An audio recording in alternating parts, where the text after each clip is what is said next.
So I guess we can start. We've got a bunch of people here. So I think I recognize some of you from the Telegram community, so thank you. We have a lot of excitement going on, as I'm sure you know, especially if you've been part of the Telegram group. Everyone can hear me okay? Eliott, sounds good on your side? Yep. Sounds good to me. Perfect.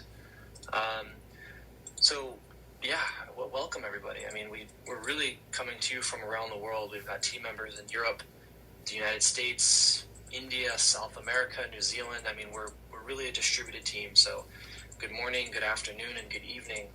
And with that, I wanted to quickly introduce the people on our team. So I'm Garrett Kinsman, the co-founder of Nodal. My other co-founder, Misha, wasn't able to make it. I'll introduce you quickly to Jay. Jay, do you want to give an intro to yourself? Yeah, hi, I'm Jay Goldberg. I'm my official title is something about finance, but really I think of myself as employee number 3.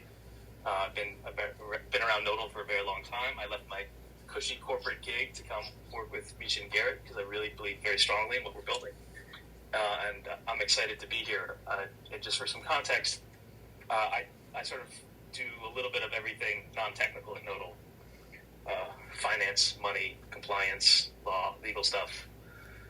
Empty the trash cans on occasion. That's great. Thank you, Jay. And then we've got Eliott. Eliott, feel free to introduce yourself. Sure. And I know we have something to announce, but I'll let you introduce yourself first. Sure. So some of you guys may know me from my incessant Twitter posting for the past few weeks. I'm Nodal's Chief Blockchain Officer, and it means that I guess it's my fault if the chain is not running or if we don't deliver on time on things like our Crowdloan or Parachain, which is why we are talking today. So, and with that said, it's never your fault, Eliott. We had blame Eva, which is Eliott's cute little dog. And with that, we have something really exciting to announce. I don't know if Eliott, you want to do the honors, or if you want me to. Well, if you insist. So I mean, we've been teasing at that for quite some time now, and as some of you guys already know, we are officially going for some of the very first parachains on Polkadot, which means that we are going to issue a Crowdloan on Polkadot. And just today, just a few minutes ago, we have published all the details of the offering we're putting in place, how much we are setting as a cap for the Crowdloan, and how many Nodal cash we have allocated to that Crowdloan. And I mean, it's super exciting because it's been some time we've been working in that direction, and it's finally time for us to become a parachain, connect to Polkadot, and join the blockchain interoperability revolution in a way. I mean, it's very, very exciting. Go ahead, Darren. So for people who don't know what a parachain is, I mean, I think most people do on this call. For a Crowdloan, we just want to go over some basics. Eliott? Sure. Do you want to start with some questions that you already had from the community, or should I just freestyle? Let's start, and then we'll go into Q&A. Amazing. Can you just tell us what the basics of a parachain? And if you could just explain it to like a kindergartner, because that's about my level. Yeah, explain it to me. Amazing. So, to keep it simple, Polkadot is all about connecting blockchains together. And a parachain simply means a blockchain that is connected to other blockchains thanks to Polkadot. Is that, clear enough? And why is it so important for IoT? I think that's a question we get a lot. Yeah, I mean, think about it. The IoT use case is very critical. There's so much things that you need to take care of. You need to make sure that your network is one of the most secure. Just because you are going to deal with very critical data. But also IoT is nothing if nobody uses it, or if nobody can interact with devices, right? And we see the ability of being a parachain as a way to solve that. Meaning that if we become a parachain, the Polkadot network is helping us achieve a greater security on our blockchain, but also is helping us to integrate with other blockchains, such as Bacala, Centrifuge, and we have many use cases planned. So I think it's going to be big. Yeah, I mean, we think that IoT is really just at the beginning, and Web3 is also at the beginning, and so we have a choice.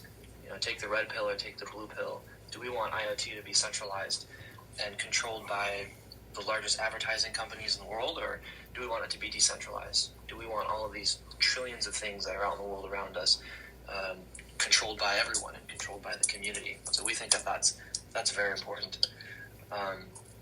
So take a look at parachain.nodle.io. We'll share lots of links if you want to learn more. And we have a few things that have happened this week.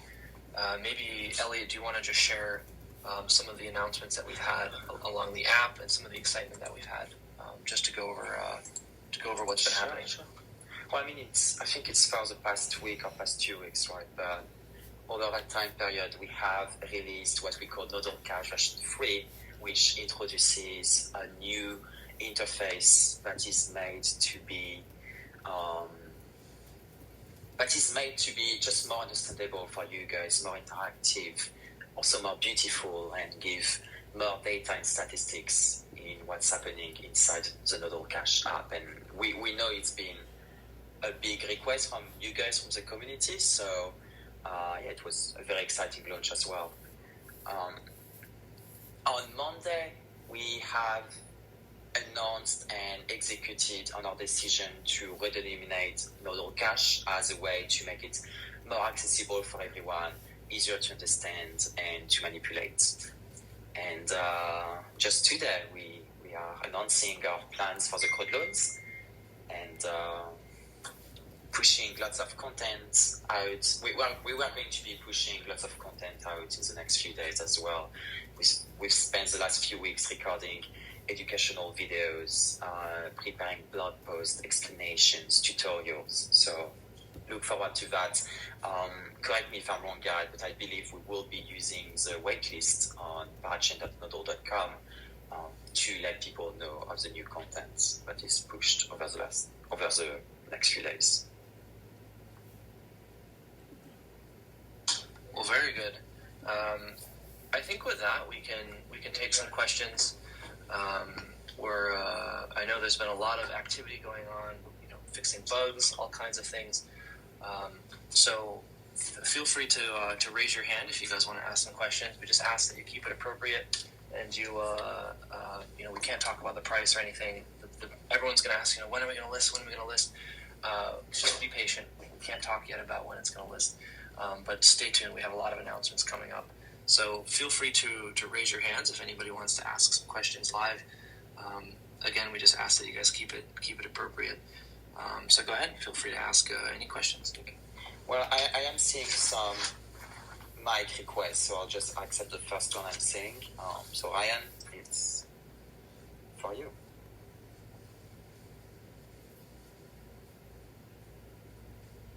Ryan? Oh, I think you're muted. Go ahead, Ryan. Hello. Hey, everybody. First off, really excited to be hearing the announcement and that you guys are going to be announcing the Parachain soon. This question is for Jay specifically, related to your conversation with Ken Seif and Dan Reeser at Mainnet 2021.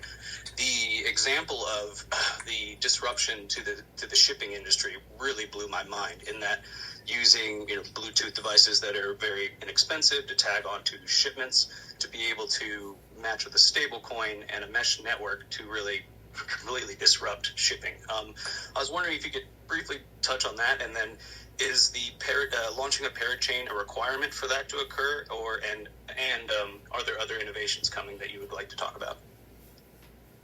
So I'll answer your second question first. we don't need the parachain to do some of the logistics things we've been talking about.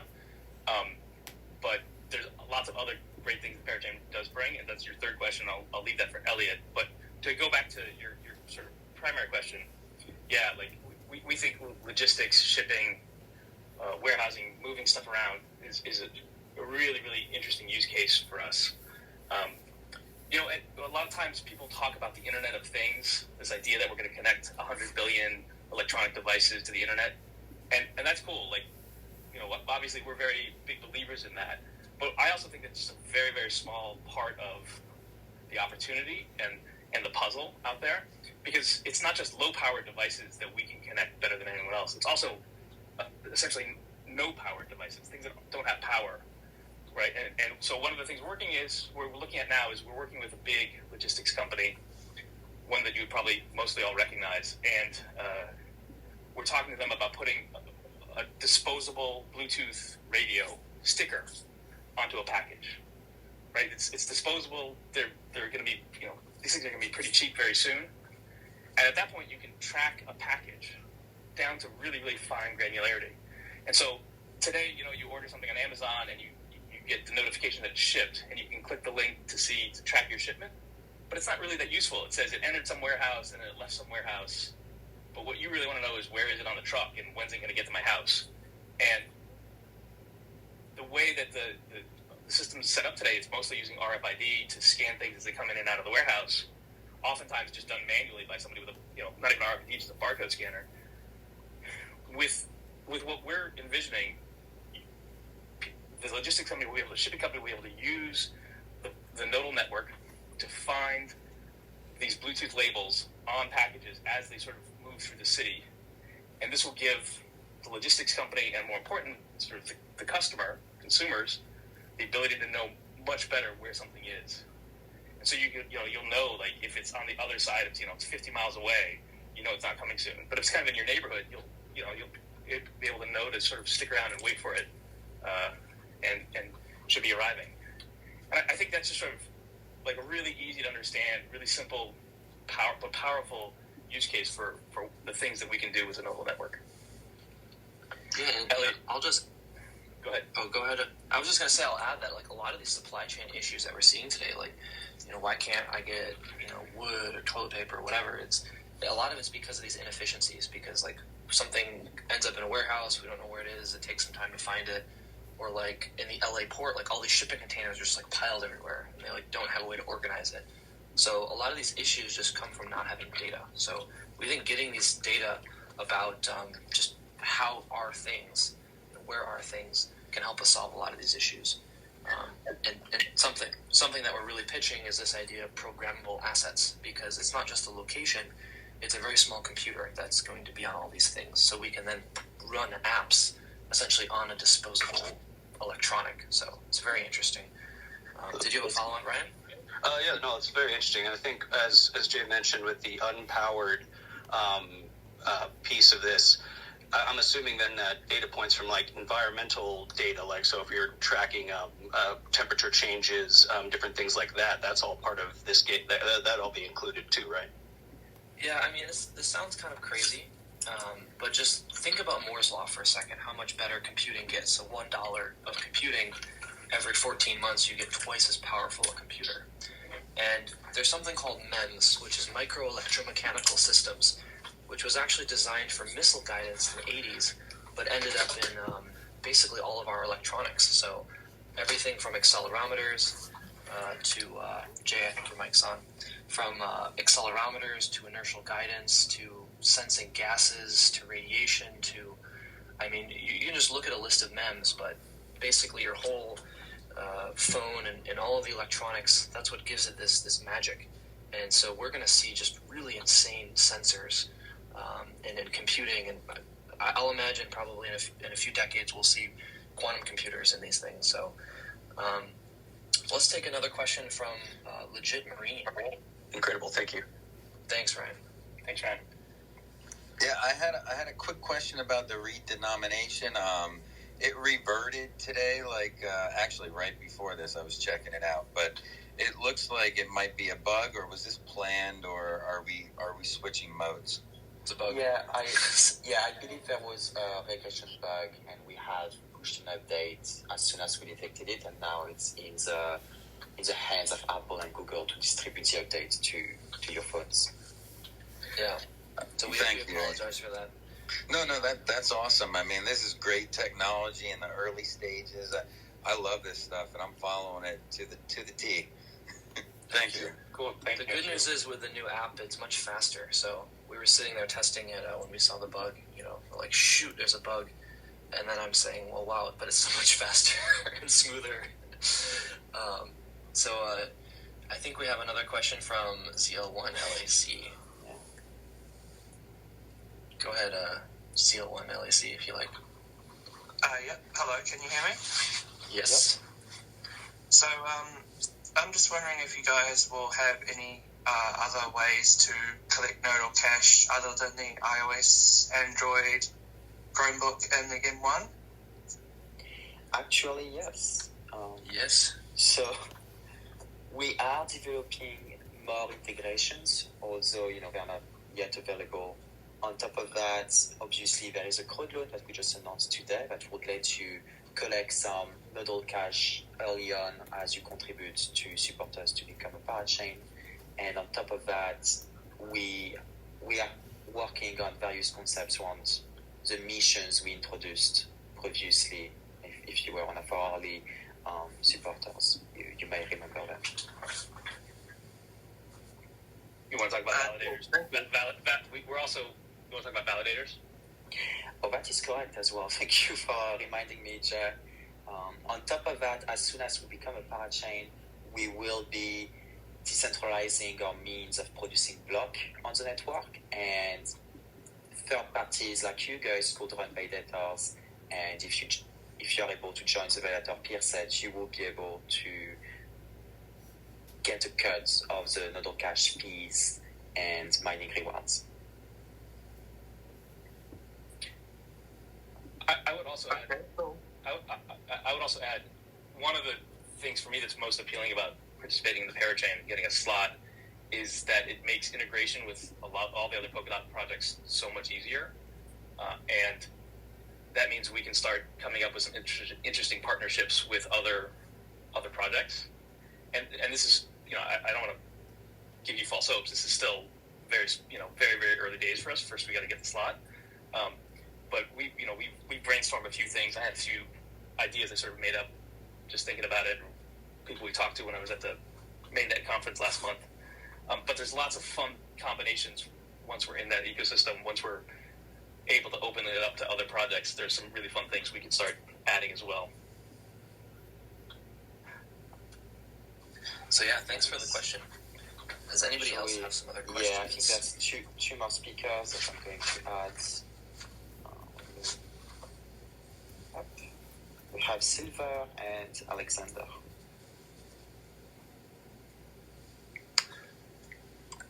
Go ahead, Silver, Mr. Laserwise. Hi, everybody. I just started using your application, and I'm very interested generally in the IoT technology. I'm following a few other projects. So, to be honest, I haven't read in details the white paper. If you could give us a brief presentation of the roadmap. You mentioned parachains, which I'm positively surprised by. So, what are your long-term ambitions in terms of development of IoT technology? You mentioned sensor development. Do you plan on some software development and integration of other blockchain technologies, maybe? Eliott, maybe I'll let you take this one. I say for me, I'm just most excited about decentralizing trust. So this idea that if we're going to be living in this giant computer where there's a billions of connected stuff around you, we want to make sure that's a world that you want to live in. So, for example, today walking down the street in San Francisco or LA, there's all these self-driving cars, and they're all collecting massive amounts of data, and there's no way to control that. There's no controls, it's centralized. So for me, it's most exciting is decentralizing this data and making sure that it's a secure, private world that we live in. So, but go ahead, Eliott. I'll let you talk about maybe some of our visions of decentralization. Correct. So, I mean, I think you are asking about our roadmap, and our roadmap, we have many more things to come. We quickly touched base on what we call the validator nodes, collateral nodes / staking, which is a way for us to decentralize the network. We have on our roadmap decentralized governance model that would allow token holders and community members to approve upgrades as we ship them. We have more updates to the apps. We have, as Garrett said, the ambition to make IoT as trustless and as secure and as decentralized as possible. So I think there's many more things to come. As part of the content we'll be pushing out in the next few days, we're also touching base on some use cases. My personal ambition for Nodal would be to be able to have a decentralized organization control IoT devices remotely and own them and actually, do something with them. So maybe it can rent cars or whatever we want to do with it. But that's a personal ambition. Yeah, I have one of those too. And I talked about this last month. I want us to help build like this massive weather sensor network. I think it's just a really powerful idea, where people can go out and buy really, really cheap weather, temperature, humidity sensors, and connect them via the Nodal network. And we would facilitate this, and we could this would make a great DeFi product where the group owns all these sensors, and then we build out these massive, very micro granular weather sensors. And this is really, really important data. There's lots of commercial uses. People really need to know what the weather is in different parts of your city, like down to a very fine level. And it's also, I think, a really powerful tool for academics to be able to use to help understand climate change. And this is something that I feel really strongly about. And I think blockchain and Nodal is a really, really good way to do this, because you really want it to be very decentralized and organized as a DAO, and you have this interesting DeFi aspect where ownership is fractionalized among the community. And I think that's something that's logistically needs to be done, but technically it's something we can do today. Yeah. Is it right to ask my question? Things coming. Yeah, go ahead. Please. So I love the project, and I've been using the app, obviously, like most of us. But when will Nodle Cash have like a value? Sure. So we are in the process of Jay, unless you want to take it. Yeah. So I can talk to that. So yeah, I'll talk to that. So we have every intention of listing Nodal as soon as humanly possible. We would really, really like to get it done this year. I don't know. I imagine most of you are familiar, though, with the exchanges in crypto. Let's say we're still in very early stages of development of that part of the industry. And so the process of getting listed is somewhat Byzantine and highly unpredictable. So I'm trying to be diplomatic and polite here. So we're in very advanced stages of talks of onboarding with a fairly well-known exchange. I'd love to give you a date. I just don't have it yet.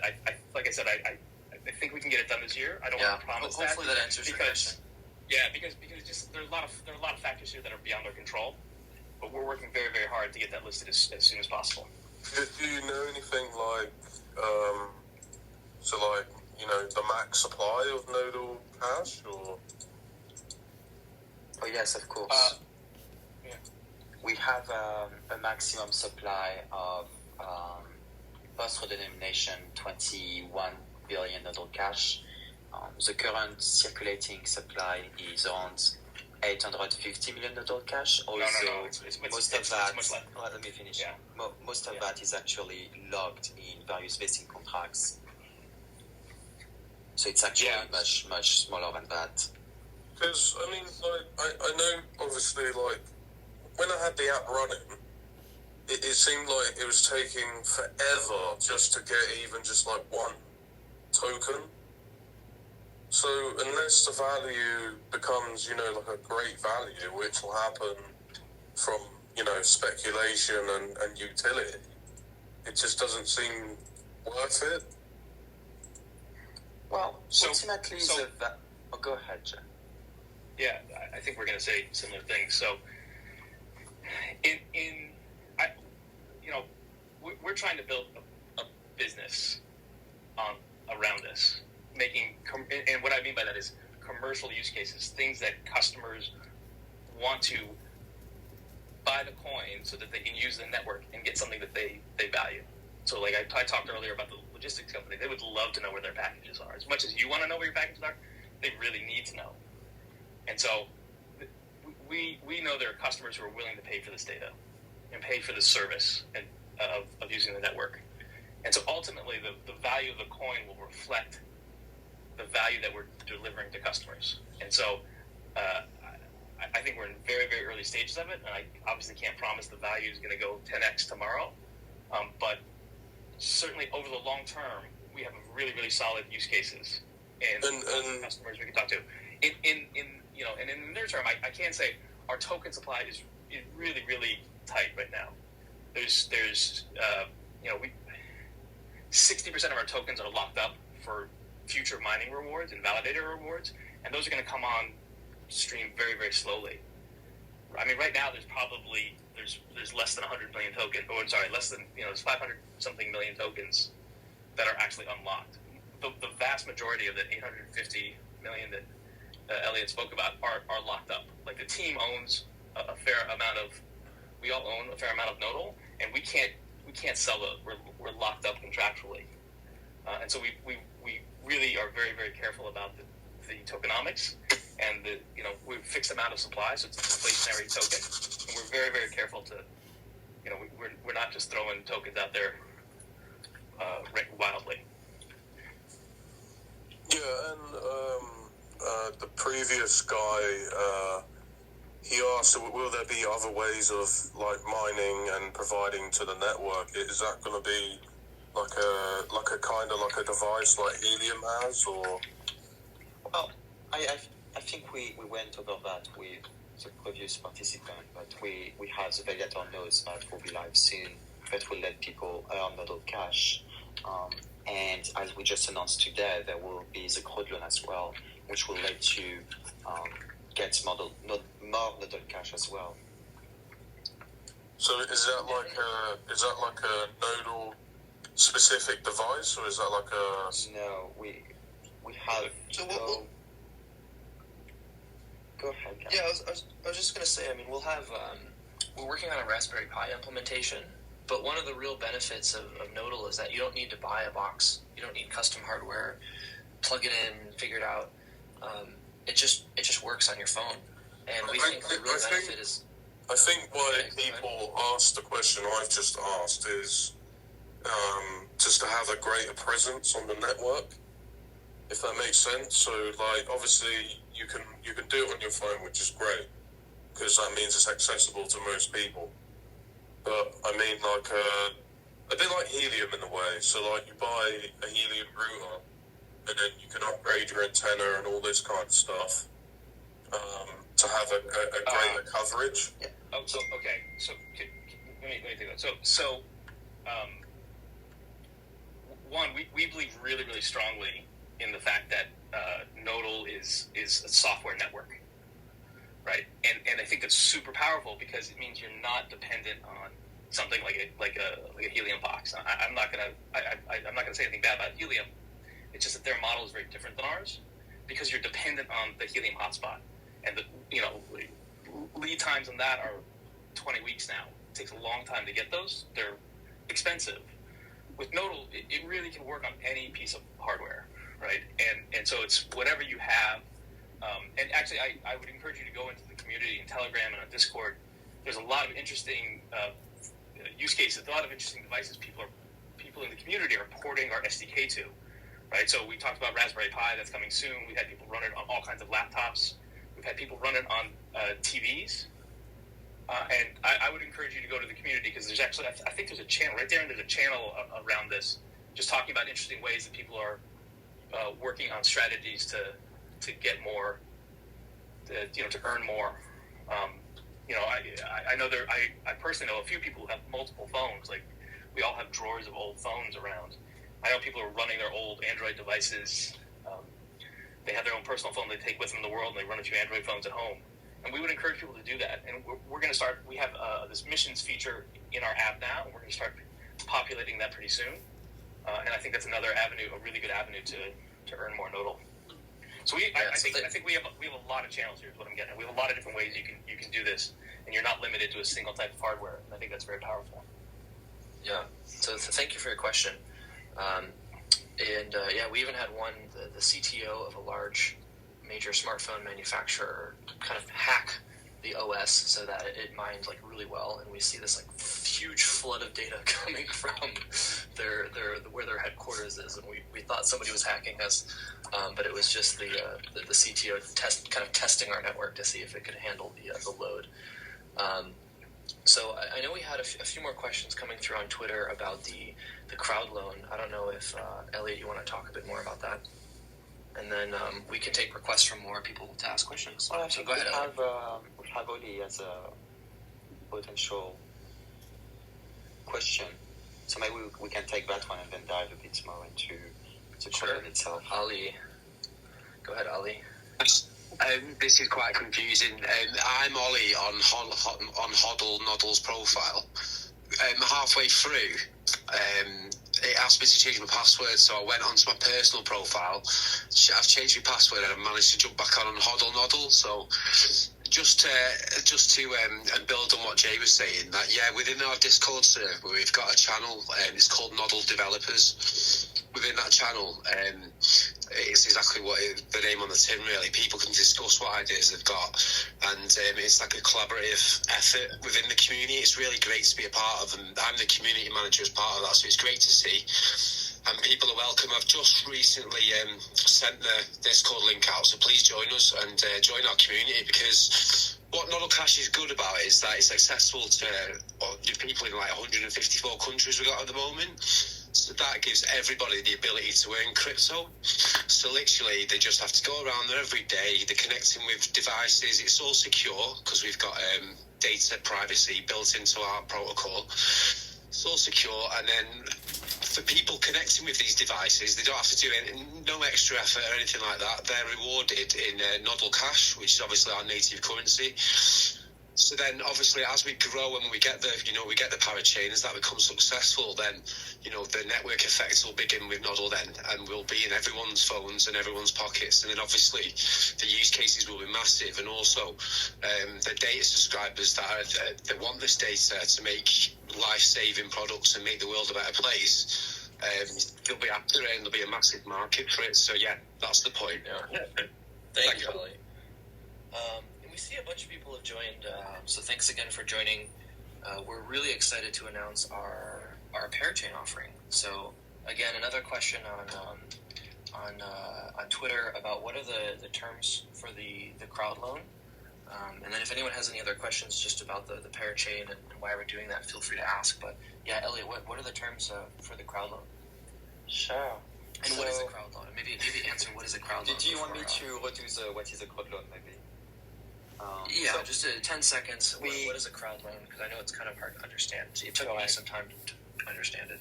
Correct. So we previously had a question on what is a parachain, and we said that a parachain is a blockchain connected to Polkadot, right?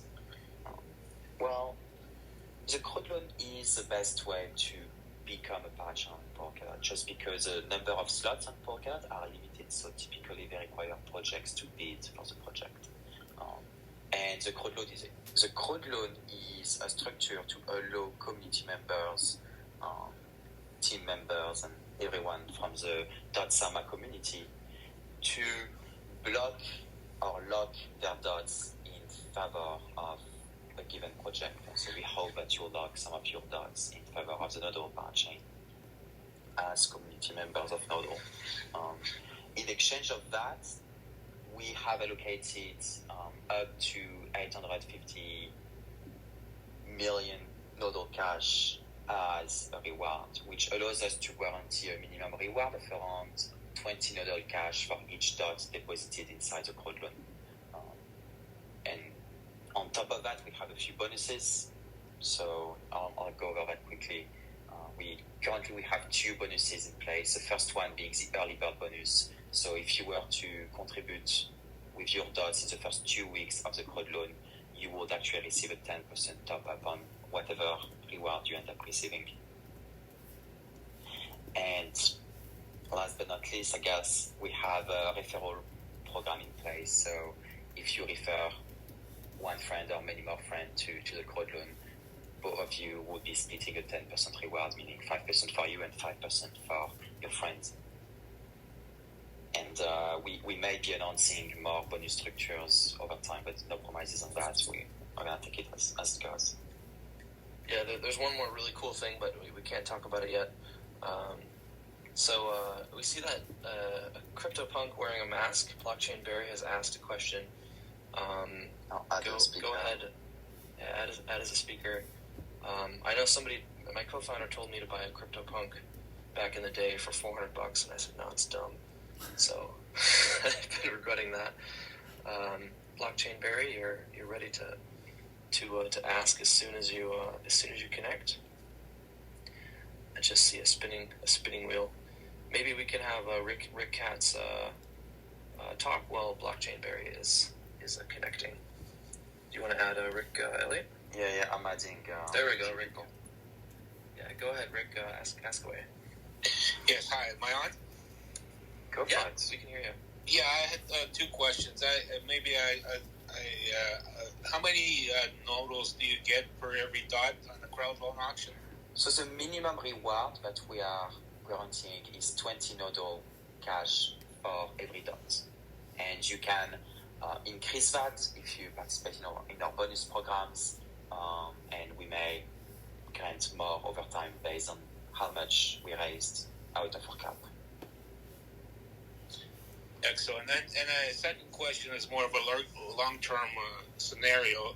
As I read in the Medium article, the 850 million represents 37% of the holding.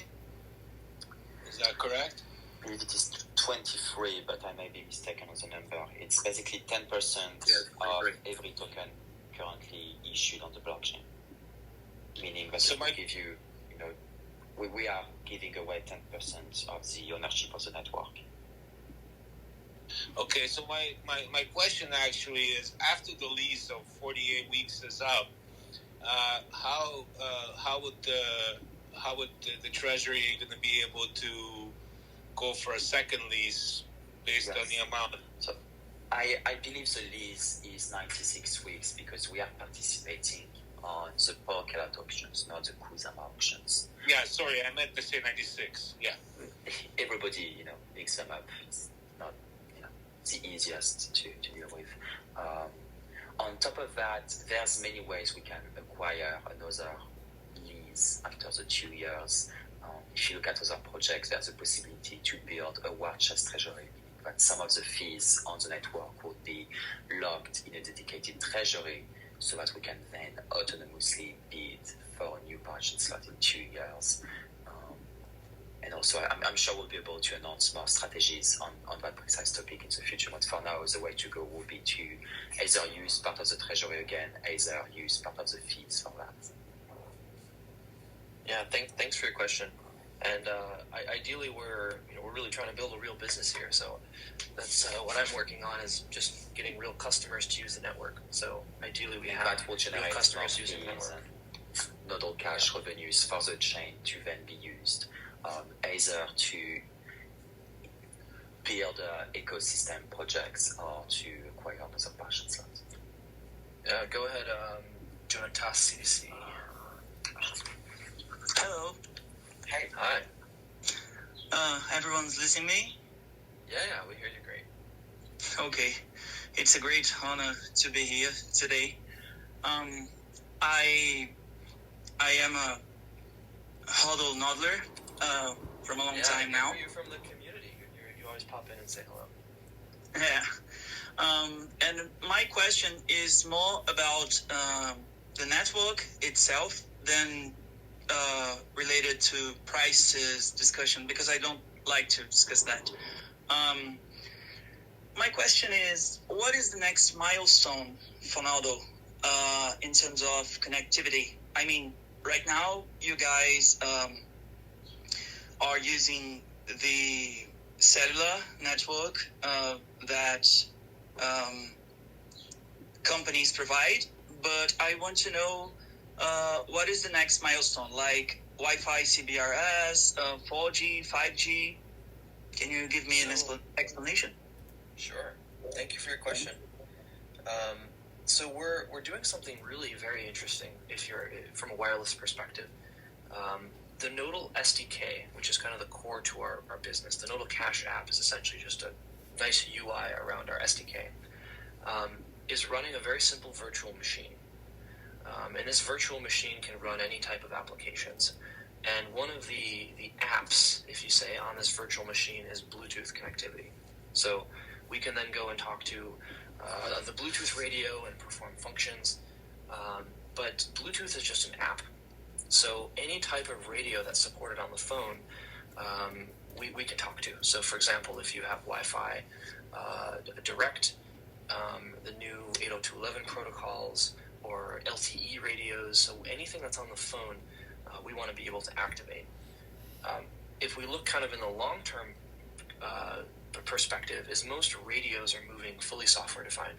So even if you're building an LTE or a 5G radio, we want our protocol to be able to support that. So to simply answer your question is that we're building an application environment for Bluetooth with the long-term goal of building any type of app for any type of RF protocol. And we think that can be really interesting in the long term, especially if you're developing new protocols like 6G or 7G or whatever comes next. So we had one guy who had joined and then left. So feel free to ask any other questions if you request. I know we had a few people that were here. Eliott, did you see anyone else that wants to ask? Yeah, I think it was blockchain, Barry, but it seems like he was having connectivity issues. So blockchain, Barry, if you can hear us, I guess feel free to request again the mic, and we will add you again. Oh, here we go. There we go. I think he's connecting, and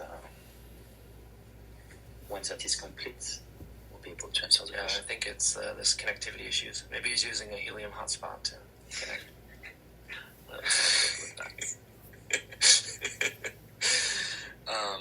Anyone else that has any other questions to while blockchain Barry's connecting? Crazy question. Subsocial listening to us, and we recently published our first post on Subsocial as well. So it's exciting to use more and more Web3 products. Yeah. So we have Nicholas connecting as well. It's I think there's some issues on there we go. Go ahead, Nicholas. Nicholas, you're welcome to speak if you like. Oh, hey, good morning, folks. Hi. Hey, good morning. Hey, quick question about adoption. Could you talk a little bit about how many nodes are running on your network at any one time? How many people have downloaded the app? That kind of stuff. Thank you. Sure. This is just off the top of my head. I don't have the dashboard in front of me. So at one point we saw up to 5 million daily active unique nodes talking to our network. And this is from our network of apps and all of that. What's interesting, though, is that the best data, the most powerful nodes actually come from you guys running the Nodle Cash app. So we see about 100 gigs a day. We see 1 billion data points every 2 days. And I think on the Nodle Cash app, we've seen about 250,000 installs. And again, this is a few months ago. But it's increasing a lot since we pushed the new app. And the daily active is in, I believe, the tens of thousands. Which means that the retention numbers, I don't know if you guys care about retention, is really high. It's higher than some apps like Instagram or so were at the beginning. So that means that when someone downloads the app, they're keeping it and they're using it, which is a really, really great, honestly, it's an honor from you guys. So yeah, in summary, it's millions of nodes each day that we see. A lot of those large numbers come from apps, and then the best data right now comes from the Nodle Cash app. And my job right now is just doing deals with app developers. We just did a deal with ESTV, which is like a game streaming network, so that they don't have to show ads. They can just run Nodle Cash in their app, and while you're watching drone races or game streaming, you're actually generating Nodle Cash, which helps pay for the content. So we think that that's a really interesting business model.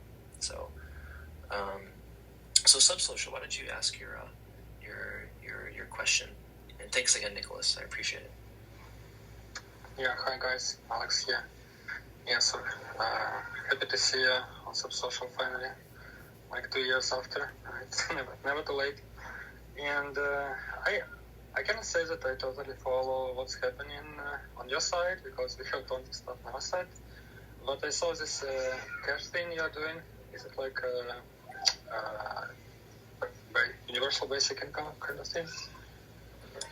Yes, so we believe that at some point we can use our concept with the Nodle Cash app to generate passive income, universal passive income. Just because if you think about it, the data that is around your phone is probably much more valuable than the data you can produce, right? Because you walk, you can capture passive data everywhere, and you can make potentially one day substantial income from it.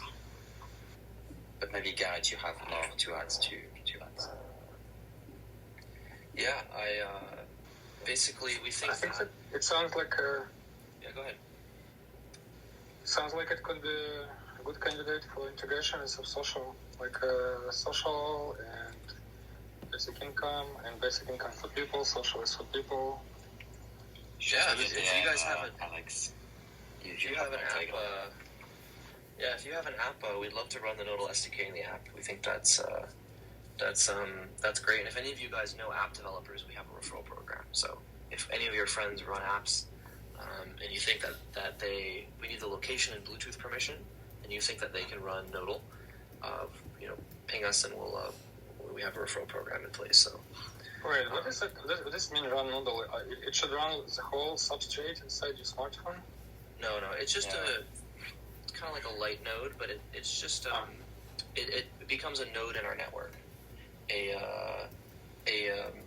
a Bluetooth node. So it's very lightweight, doesn't impact the user. It's very lightweight. Yeah, so it's more like a client that connects to the substrate chain. We have separated both ones. Okay, it sounds interesting, because we're working on cross-platform mobile app, Subsocial, and thinking maybe some apps for sub-ID, so we could have 1 or 2 apps quite soon, like maybe next year. We're now polishing stuff and fixing bugs. So if you can integrate some passive income, oh my god, it sounds very interesting to me. Yeah, I mean, that would be super interesting, because we, part of my ambitions for Nodal is to be much more present and do much more partnership with Web3 projects, right? So that's also we started using you guys for content. So if there's anything we can make happen, I think we'd be super open to that. Yeah. And yeah, something then that's imagine. Oh, go ahead, and then we'll take some more questions. Yeah, imagine we have this integration, and then people can use it for tips right away, right? Yeah. To send tips on Subsocial. Yeah, exactly. And we think that the revenues that are generated could be enough to pay for your mobile data plan too. So, for example, if you're running it on your phone and you're generating Nodal Cash, we think that can be enough to pay for your LTE plan. So that's something that's kind of cool. We have another question from CL1 LAC. So go ahead.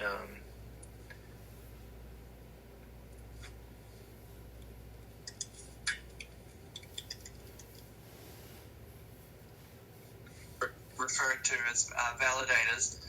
But last time I was looking into that, you required a buttload of Nodal. And so my question is there any other ways for me, the general user, to help strengthen the network other than mining Nodal? I think there will be two ways. The first one being that even if you are not able to run a validator node yourself, you will be able to help us curate what validator nodes can run on the chain by staking some of your nodal cash in favor of them. And the other way would be the crowdloan, because being a parachain means more security and more decentralization on our network. So that is very important to us, and that's why we are associating so much nodal cash rewards to it. Oh yeah, and also running a node. I was looking online and it says that it requires 16 gigabytes of RAM. Is that does it actually require 16, or is that just like a sort of like a minimum limit? It's a ballpark number. If you run with less resources, then your validator may perform less good, and underperforming validators may be somehow kicked out of the peer set over time. Great. Well, thank you for the question. Man, I think I remember when like 4 gigs of RAM was a lot. Okay, we have a question from Jose with some jellyfish. I don't know if that's the Monterey Aquarium, but looks really nice. So yeah, and ultimately we want to make it easier for regular people to participate in the security of the network. There's this trade-off between having lots of nodes, and essentially your chain is as fast, as performant as the slowest node. And so there's that trade-off between having lots of nodes and having lots of security, or having a few nodes but having very high performance. And this is where the Polkadot network really shines, is because we can have a smaller number of nodes but then gain from the security of the Polkadot ecosystem. So go ahead, Jose. The mic is yours. Speaking on Polkadot, I forgive my ignorance on this. I don't know a lot about that ecosystem, but it's my understanding that there's a limited number of parachains and a lot of competition for the parachain spots. Why is Nodal choosing to go down this route? And how confident are you in the ability to secure a spot? That's a very good question. So I think we are going this way just because we see so much value in being able to connect to Polkadot, right? There's shared security, which means that we can reach more security and decentralization on our own network thanks to the Polkadot network. We see lots of value in connecting to other parachains as well, and the ability to develop stronger interactions with them. Especially if you look at projects like Centrifuge or Kala, it would be very interesting to tokenize real-world assets, maybe link them to DeFi applications and things like that. And not to forget the fact that it also brings more liquidity and more features for Nodal Cash token holders. I think we are pretty confident in taking this path. We generally feel like this is the best choice for us and the best choice for the future of Nodal Cash. Although I don't want to projects. Sorry, although I don't want to overextend myself, I think we have a fair shot at winning the crowdloans in Polkadot. And at the very least, we are doing everything we can to assure success. Thank you very much. Thank you. Let's see, anyone else have more questions? I know Blockchain Barry sent a text message. He says, I'm sorry I'm having technical issues. My question was about the timing of basically the latest round. Could it reduce the number of buyers for the parachain, or has it been in the private sale? So there's been some questions kind of around that.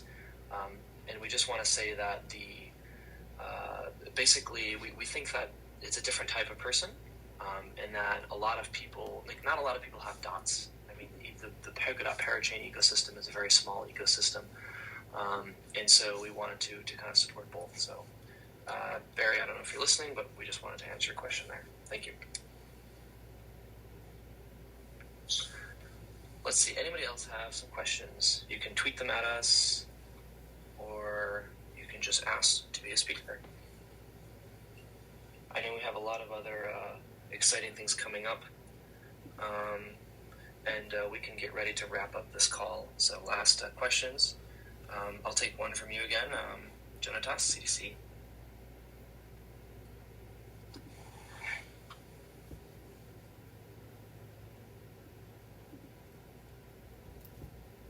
Go ahead. Well, my question is about the Raspberry Pi package that you are developing. The current problems that you're... Go ahead. Say the question again. My question is about the Raspberry Pi package that you guys are building. What are the main issues that you are facing? So right now is basically we want it to be very performant, and we also want it to be fair. So how do you build really the best experience for that? If it was up to me, essentially you would just pair your phone with the Raspberry Pi, and then that way you could deploy hundreds of these things around a city. So we're still working on really what's the best user experience for that. So stay tuned, and we'll probably Q2 next year or so is what we're aiming for the Raspberry Pi. Just because we want it to be a great experience. We think the user experience of blockchain today is difficult, so we want to make it very easy. Thank you. Okay, thanks. Thank you. So I think that's about it. Let's see if we have any more questions about the parachain. We'd love to talk about that or the network as a whole. So feel free to request to speak, and we'll answer questions. I have a question. Are we going to be doing liquid dot staking opportunities? Yeah, that's a good question. We've seen Akala do that, right? We've seen Moonbeam partner with various projects to do it. And ultimately, that is the road we are taking. We are not going to create a liquid dot solution ourselves because we are not a DeFi-oriented chain. However, we have some partnerships, I guess, that are cooking, if I can say, to offer a liquid dot solution for our token holders. For dot token holders, sorry. I think we'll be announcing them very soon. Very good. We had another user, Crypto NL, and he says, I'm interested in your views on creating an NFT Nodal based. I don't know exactly what a Nodal based NFT is. I don't know if it's a based NFT, but we've had a few ideas around that. Just the idea of what if, as a joke, we said, well, what if we take every IoT device we detect on our network and we turn that into an NFT? And we'd have, billions of NFTs generated about all the devices in the world. But maybe, Eliott, you have some ideas on creating an NFT Nodal based? Well, yeah, I guess I have the same feedback than you. I'm not totally sure of what this specific user had in mind. But some of the things we've been discussing, we recently had some kind of workshop with most of the engineering leads here in Paris, and some of the ideas we've been exploring were the idea that since you can prove your location with Nodal, and we also recently created more than 1 year ago a protocol called the Whisper protocol to record interactions between people. We should be able to create a fully verifiable NFT that can prove you are at a certain place at a certain time, and that can be used for multiple, geographic gaming, like the Pokemon Go kind of applications that can be used to prove that you are with certain people at some point in time, that can be used for collecting places in the world, and many other use cases. So I'm not sure that's what this specific person had in mind, but that's the kind of things we are looking at for sure. Yeah, we're really just in the beginning of NFTs. I love the idea of using an NFT to unlock a vehicle. So even today, I don't know if you ever tried to use a Tesla like someone loaned me their Tesla, and like I have to log in manually to the app using their profile. Like it's crazy. There's no way today to like hand the keys over for a car just like using an NFT by sending it to your friend. So I think there's really cool experiences we can create with IoT with the ideas of access control and authentication and stuff. So ZRK, it's over to you. I like the aviators. That looks pretty sick. So go ahead. Hey, sorry, just to follow up on what you're saying, I know you talked briefly about developing an SDK for Nodal. So how do you anticipate other parachains leveraging the Nodal SDK for their benefit and for Nodal's benefit? So you're saying like if you've got multiple apps running the Nodal SDK on Android or iOS? Is that the question? Oh no, the question is that as a parachain Nodal, how would you anticipate other parachain leveraging the Nodal technology? Maybe Eliott, you want to take that? I was thinking you could take it, Kat. Sure. So how do you leverage other blockchains using the Nodal technology?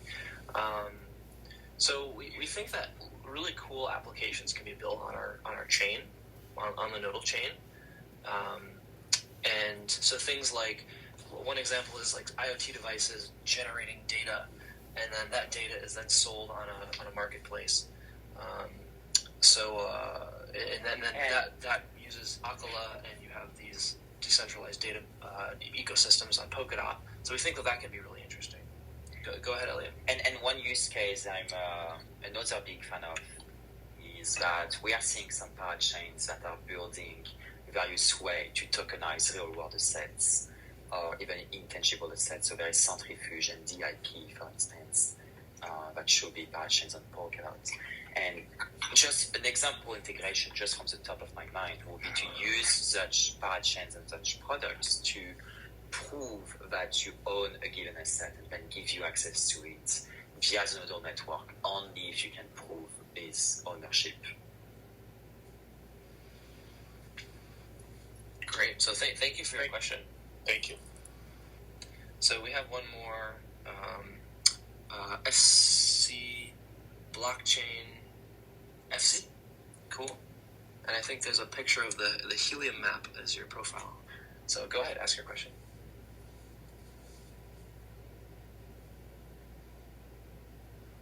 Or maybe not. I think you're muted. Yes, hello. Hey, welcome to Nodal. Yes, this picture is from hello. Yes, I know that I too. My question is, you mentioned about the minimum number of the nodal, and 20. But for what that I missed the subject. Is it possible to repeat it? So a minimum number of nodal, you said? Yes. You mentioned. So this is to run a blockchain node. So basically a validation node that submits blocks to our network. And with this, I think we have 30. Eliott, is that correct? Yeah, we'll be announcing the exact numbers soon. But this does not prevent you from running the Nodal Cash App or any other features. The minimum size requirement is only for validator nodes in order to ensure that they have some tokens at stake if they misbehave, which is a very traditional way to do it in the ecosystem. Right? Okay, thank you. Yeah. Thank you. And for people that can't afford that stakes, even some of them we've been able to offer grants. So we want to make sure we have a diverse set of validators. So go ahead. Anyone else, if you have questions? I think we have Jonathan CDC. Okay. He's connecting. And if anyone else wants to just request to be to speak, we're also getting questions in over Twitter. So I'll also feel free to message there. Yep. Go ahead. Just to provide a feedback on Nodal use cases, I am conducting some experiments in Brazil to offer UBI to people. So it's amazing. It's just amazing. Your work. Seriously. Thank you. Thank you. We appreciate it. But I have a question regarding the redenomination. I want to know if Nodle Cash will be rebase token, or maybe not, maybe another approach. So the redenomination was already performed. It was done very similarly to what Polkadot did when they just went live as a mainnet. I think they redenominated by adding 2 zeros to their token. And we've done basically the same. So that's merely a different way to display a balance, right? And that's, not only was it done by Polkadot before, it's also very common in, the stock market industry and many other industries. Does that answer your question? Yeah. Thank you so much for asking. We have the narrator speaking. Go ahead. Hey, sir. Will you guys have like a collator program, an early collator program? Probably, yes. We'll be announcing more details on that. We already have a short list of around 30 to 50 node runners, but we'll be giving more details, and we'll surely... We have a program running currently with some key partners, and we may be extending it to more people, but we'll be announcing more news on that. Do you want to describe to everyone what a collator is, Eliott? Yeah, so a collator is a validator. When you become a parachain, typically your validator node is not really validating blocks anymore. It's mostly just producing blocks. And so that's why in the Polkadot terminology it was renamed. So technically the correct wording is collator, not validator in the Nodal case. Very good. Well, thank you, Mr. Narrator, for your question. Go again, Jose. I had an idea that I wanted to discuss based when you guys mentioned the location-based NFTs. Where people are and where they go is a big data market. And I know companies like Google, cell providers and stuff monetize that. If Nodal was able to create something like that, like a location-based NFT, I imagine it would empower the user to be able to provide that data on their own account to other parachains or other projects that may find that data useful. Cause I don't imagine they currently have access to that type of info. So I just wanted to share that idea. Yeah. Thank you for your question. This is something that's really important to us. We realized very early on that if a user can sell data about themselves, they will, and that's not necessarily a good thing. So we've actually built our whole network with the intention to make it very difficult to do something like that, because just the data that you have and the data that is about you is currently being collected by lots of companies, big advertising companies, fruit companies, and they're selling it. And there's not really any regulations, and the impacts of that are huge. I mean, we can go down all kinds of rabbit holes on the impact that civilization has. Personally, I believe that this is one of democracy's greatest threats, is this types of data, and so we want to make sure that it's protected, and we want to kind of make sure that the users have control over that data. So we while enabling users to sell their own data about themselves is very powerful. We think that if they can do it, they will, and then again that data will be abused. So we try to to vie away from these types of things, just because we want to focus more on what's around the phone, not quite what's on the phone. So thank you for your question. It's a good idea, and it's something that we discussed a lot about, but decided against for those reasons. So does anybody else have any other questions? I think we're getting ready to wrap up, and we appreciate you all for joining. I mean, you guys have some really good questions. So for people that joined late, can we just run through the incentives again on the crowd? Yeah, of course. I'm starting to know whose numbers very well. The text is starting to feel like the same. But we have big news. We are going to create a crowdloan, and this crowdloan is created with a cap of 25 million dots. And in order to incentivize our contributors, we have a pool of up to 850 million Nodle cash. That is about 10% of the current circulating supply on the network, which comes straight from the network's treasury. That allows us to guarantee a minimum reward to everyone of 20 Nodle cash for each dot you contribute. And on top of that, we have two bonus structures. The first one being early birds, meaning that if you contribute in the first 2 weeks of the crowdloan, you would get a 10% top-up on top of your original reward. And the second one being a referral program. So, if you refer your friends to participate in Nodle crowdloan, both you and your friend will be splitting a 10% reward, and you can do that with as many friends as you want. So, if you are very popular and you have thousands of friends, you can invite thousands of them to contribute.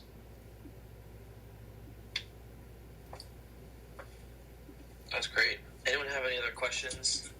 They can be a little crazy. We like, I feel like we never do things the normal way, so always happy to take fun or interesting questions if you have them. Other than that, I think we can start to wrap up. Oh, okay, we got CO1 LAC. Go ahead, as long as it's not too crazy.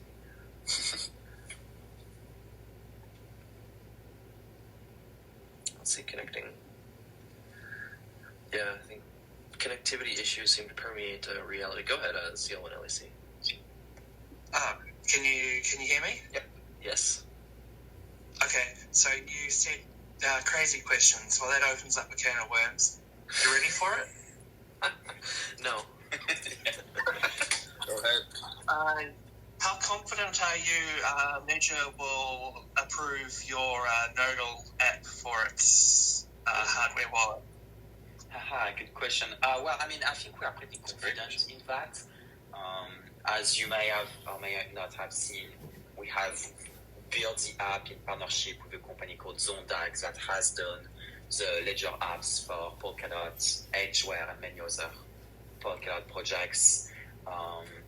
It's actually already submitted to the Ledger App Store, and typically Ledger accepts the apps, but they don't refuse apps. They may audit it and ask for changes, but for full transparency, the app is actually very similar to whatever the Polkadot app is, so there should not be any major issues. The only issue we are currently having is that Ledger has a huge backlog, and so we are somewhere on that backlog, and we can only wait for them to review the app. But it shouldn't be a big issue. I'm pretty confident we'll be able to be on the store, hopefully after the first review. I guess it's just a matter of them just looking at the app. If there's a huge backlog.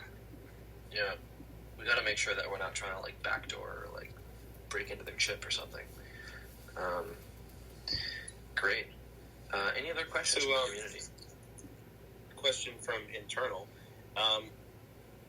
So we see a lot of Phi projects that are vying for Polkadot parachains.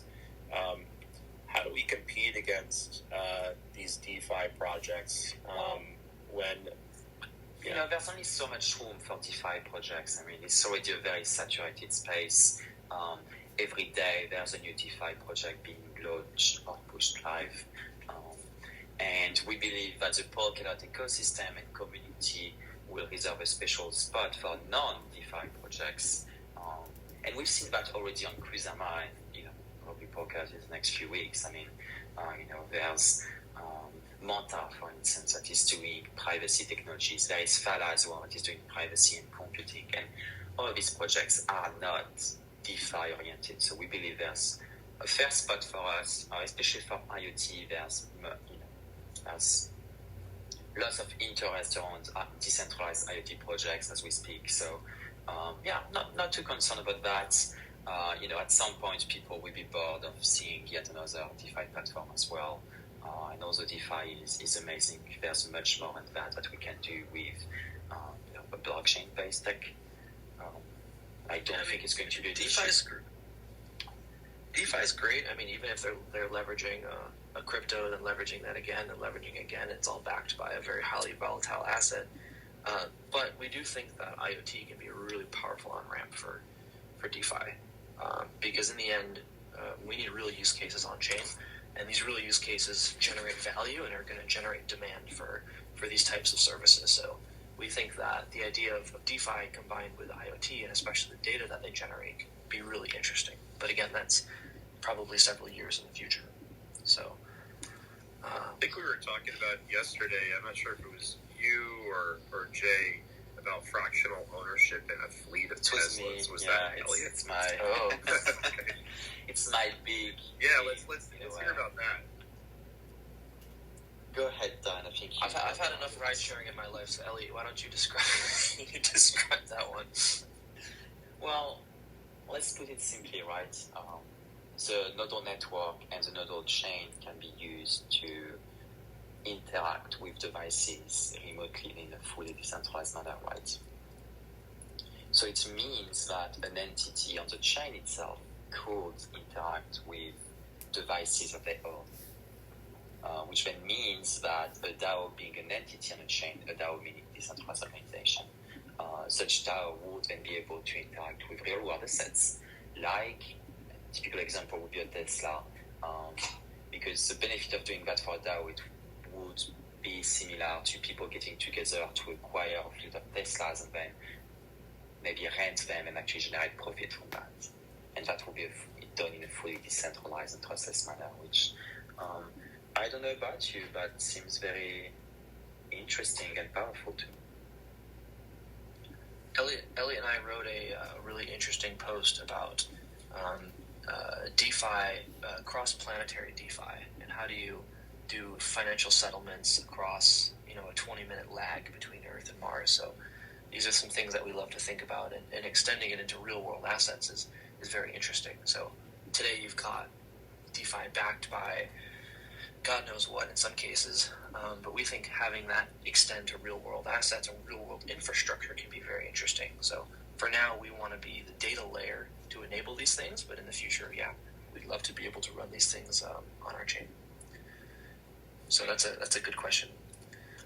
Do we know? I know that some people have actually asked this in the Telegram community. Which slot are we vying for? Yeah, I mean, we discussed about that. And I mean, but when I say slot, back to the community, right? Go ahead. For a Polkadot Crowdloan, you don't bid for a specific slot, meaning that our Crowdloan will be valid and bidding on any other slot if we miss even the first slot. So there's not really any question on which slot we are targeting. The question will be more on which lease period are we targeting, because as you know, the parachains are being onboarded 5 by 5.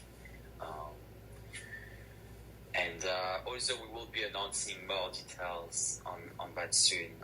It will be fair estimate to think that we will be targeting the second batch. Yeah, it's going to be exciting. It's going to be really exciting. Any more questions from the community, Darren?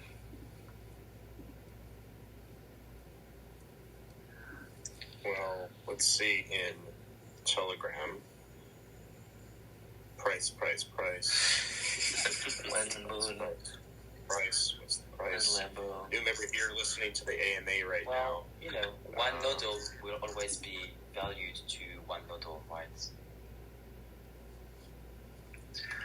Yeah, so someone asked, out of 21 billion, 850 million is for the crowd loan? Yes, that is correct. Plus for the denomination, of course, which was done. Another one asked...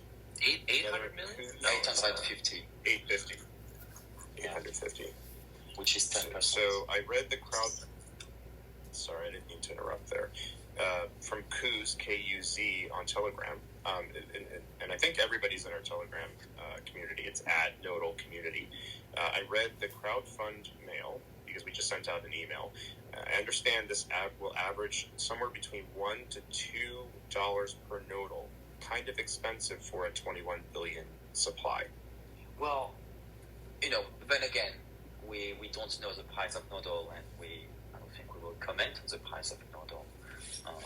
But just keep in mind that yes, it's a 21 billion maximum supply, but the actual circulating supply is 850 million, right?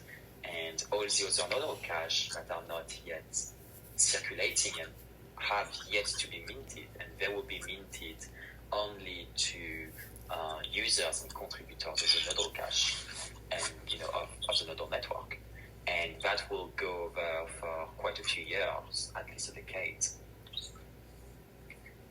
Mm-hmm. And Jagger Dagger, I always see this guy. I think it's a guy in our Telegram community. Will U.S. residents be able to take part in the crowd loan? I will let. Jay is no longer here. I think that's we will share more details on that. There's a few legal constraints that we still have to figure out. Yeah. Okay. We're intending yes. I'm just looking at our community, and somebody actually drew our logo with noodles. I'm sorry.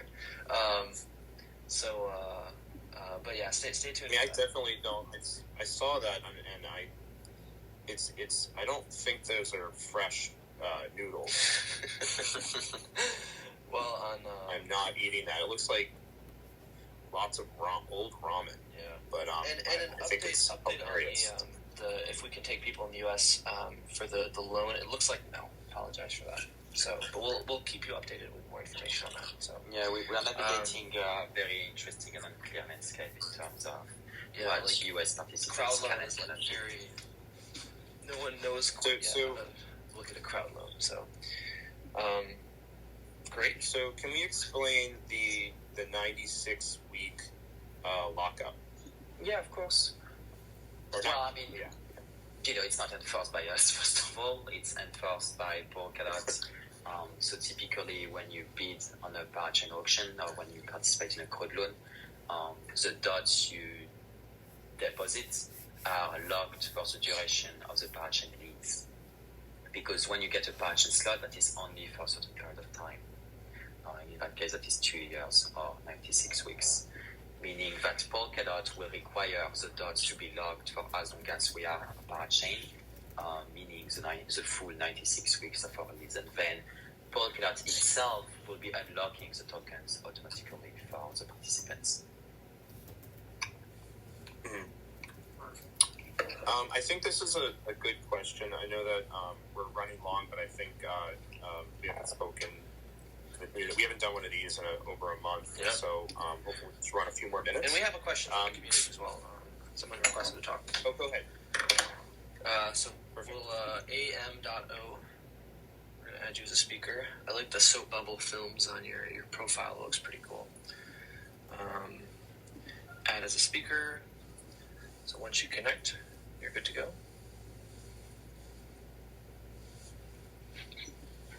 Hi there. Go ahead. Thank you. Hi. This is my first time coming across Nodal, actually. I am a part of the Helium network, and I am actually running about 7 miners with antennas with great reach. And it's fascinating to see the same technology being integrated on our devices. And actually, when I came across the Apple AirTag, that's the first thing I thought of how our devices can power such small devices. And I'm assuming that, this is the best analogy that I can use. It's the Helium combined with what Apple is doing to track their AirTags, correct? There's a funny story about Apple, but I don't think I'll go into that one here. Yeah, let's just say that lots of big companies have been very inspired by what we do after we pitch them. But it works very similar. Our perspective is that we want to be software only, fully interoperable, and we want to move data. So if you go to Apple and you say, hey, I want to connect my device to your network, they're going to say sure, but it's done our way, and you can't move data. So we don't think that's really a great way to build an infrastructure if it's owned and controlled by one entity. You look at Amazon; they're doing something very similar as well with their sidewalk network, but they didn't ask for users' permission. They just said, "Hey, we're turning this on. Screw you." And a lot of people got pissed off. Also, they weren't getting rewarded for it. So again, we want to ask users permission, make sure they opt in, and we want to pay them. We want to give them rewards. Helium's a great example of an incentivized wireless network. I mean, I think they're doing great stuff. But again, you have to buy a box, and that's out of reach for a lot of people. I know when they started, it was very expensive. I think now they're starting to get the cost down. But it's a barrier where billions of people have smartphones. Right now, only about 100 million or so, I think by the end of this year it'll be more, have crypto. So we see, again, every single person that runs a smartphone, we want them to be a Nodal user. So we think that the potentially addressable market is just gigantic. So that's a great question. That's wonderful. I will keep on following this project and doing more research. Thank you. But the idea of asking people for permission and incentivizing them is why why blockchain exists and why we're here today. Apple does not ask for anyone's permission when they track their AirTags, and it's one of their the hottest products that they make this year. So, and if you look at what they're doing in China, it's pretty scary, and you realize what can happen if one big organization is in control of billions of people's data. So we want to make sure that can't happen. So thanks again for that. Yeah. Thank you. And if you look at Helium is great, but the problem is only one company controls the chips, which is Semtech. They control the LoRa chip technology. So again, we think an interoperable protocol is a bit more preferable, and Bluetooth can be made so much cheaper, so much lower cost than LoRa can. So we have Karthik. We're going to add you as a speaker. So you can ask your question.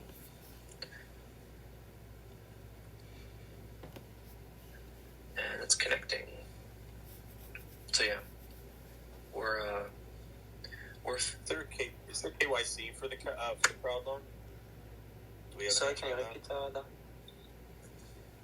Sorry. Do our users have to go through KYC for the crowd loan? That is something I think we'll share more details on. And I don't want to go too ahead of myself. But if you look at other projects, there was no KYC requirements, and we should be very similar to the way it is. The only project asking for a KYC-like feature was Moonbeam, and even what they did was it was not really KYC, to be honest. So I don't think it's will be this line. So follow-up question, what's the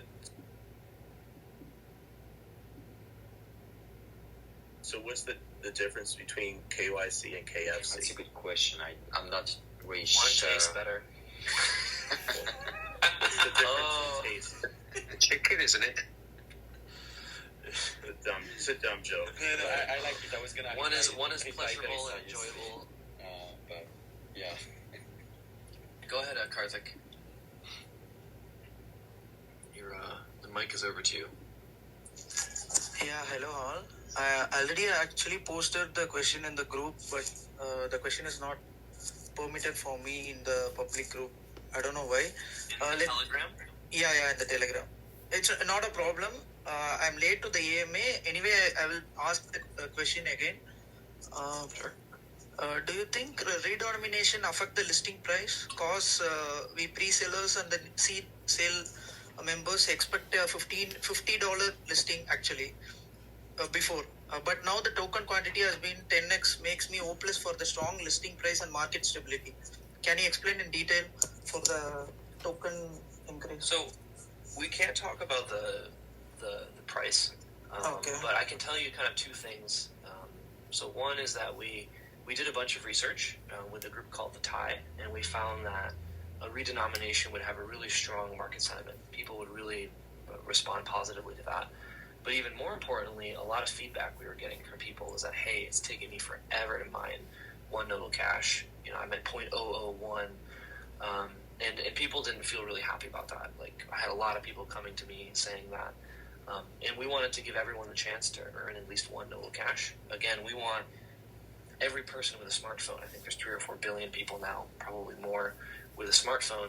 We want to give every single one of those people a chance to earn at least one Nodal Cash.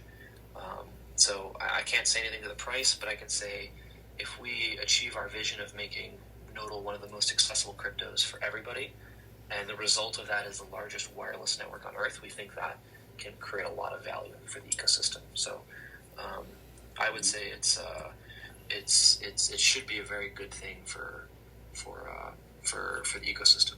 So thanks for your question. So we just had Biz, who's A12 on Twitter. He's an early supporter. He's one of the more influential DOT influencers. He was tuning in for a little bit, but he probably had to run. Dirty Crypto, love to hear from you guys. You have been a big supporter of ours. Do you have a moment to speak? I know you're always busy and stuff. I'm going to invite you to speak. Yeah, Dirty's pretty cool. Yeah. And if not, that's okay. Yeah, he might be doing something else, tweeting. Any other questions from the community? I think we're nearing the end of our availability. We got one. We have a Satanic Pepe Pico buyer requesting to ask, and we will allow the Satanic Pepe to talk in our group. So go ahead, Pico, once you've joined. Hey, how's it going, guys? Hey, man. Hey, so I was just wondering, I just jumped in the space just like 2 minutes ago, so I don't know if you went over this, but I was just wondering if does the app like work in the background, or does it? I feel like the app doesn't run unless I actively have it open. Short answer, it depends on your phone. Yeah. Some phones, particularly Samsung. I said it so it's always allowed to track where I am, Yeah. so I don't know if even with that, it doesn't seem to be working in the background. It's super finicky. So Bluetooth it all depends on the Bluetooth chipset, the firmware of the Bluetooth chipset, the operating system version, and then the flavor of that OS. So it's a lot of different things. What phone are you using? Gotcha. I'm on iPhone XR. Yeah. So on iPhone. On iPhone, you need to. You don't need to keep the app in the background, but you need to leave it running in the background. Meaning that when you close it, just don't force close it. When you swipe up, just don't do the swipe up thing. Yeah, I never do that. And we're working now with, we're in discussions with smartphone makers to actually optimize this process, so that basically when the app closes, it can shut down the app, but the scan process can still run. So we're still in the early days of these discussions, but there's a lot of optimization that can be done. Like Bluetooth on Android and iOS, there's so many bugs, and they've literally been there for a decade. Literally since I was, very young, there were these bugs where on Android, Bluetooth would just crash. And so we're definitely making progress, and we've hired the best team of people in the space and the Bluetooth mesh networking space to help us out. So I can say it's only going to get better. We're working with the OS and the OEMs to make it work. Awesome. Great. Well, thank you, Pico Buyer. Appreciate your question. Anybody else have any other questions before we wrap up our call? Let's give a big shout out to the Nodal ambassadors. You guys are amazing. We've grown to maybe 20 globally. It's unbelievable. We have international language communities now, Thai, French, Romanian, Croatian, Spanish, Spain Spanish, Castellano, Latam Spanish. What else do we got, Ollie? If you go to Germany, we have Poland, German, Polish. We've got a lot. We've got a lot of new communities.